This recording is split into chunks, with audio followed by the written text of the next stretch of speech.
When they did her test to check for scoliosis, she actually, bent over and she said, I could see that her spine is a little bit curved. Maybe she needs to, just watch it. And so blood work came back, everything seemed fine, and there was one little number on the blood work way down at the bottom called LDH that I didn't like the results. And I asked why, if 0 to 250 was normal, why Audrey would be 500.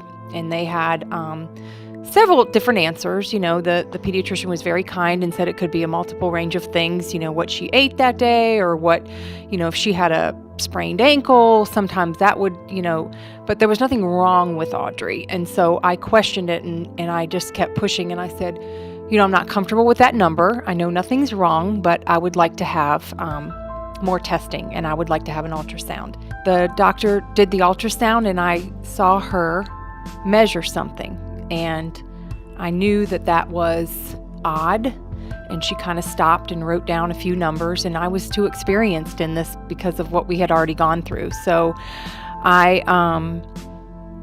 watched her get up from the seat and went out, got the doctor, and the doctor walked in and he said, we see a mass in Audrey. And it was almost like this movie was rewound. Like, it was just the scariest, and I fell to the floor and I told the doctors, I said, please call my husband immediately. Call Dr. Glasson, Dr. George, and Dr. Groton-Smith, who are the 3 doctors down at Children's Healthcare that took care of Lily. And I said, I'm scared to death.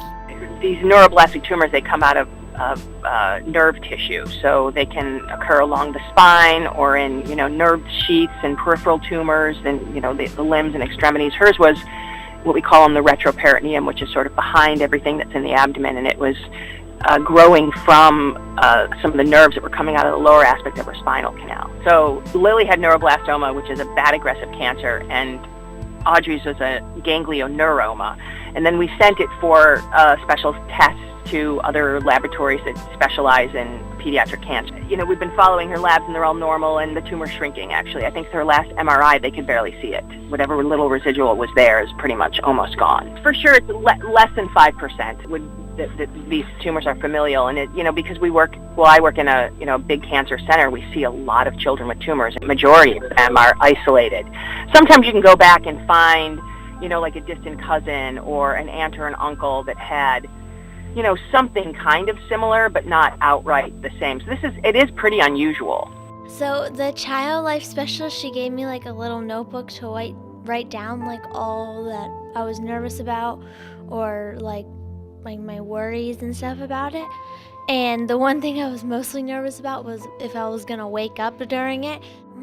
When I was going in, I think I was a little bit nervous, but I know they did it on my sister, so they could do it on me too. So they just moved her scans to every 6 months. So she was every 3 months, and she did that for 2 years. And she's done great, and so they said, we're going to move it to 6 months. So when people say to me, and it's very common for people to say to me, I can't believe, I can't imagine what you've gone through.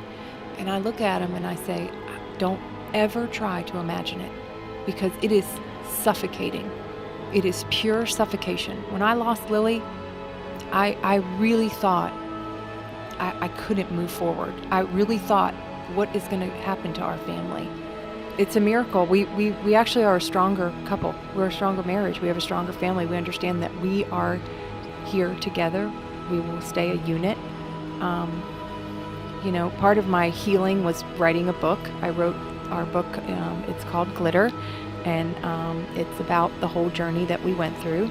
And it's the best way that I could describe Lily was she was really tiny, and she was really shiny, and she was all over the place. And so when I met with the publisher, he said, well, Glitter, that's the title of your book.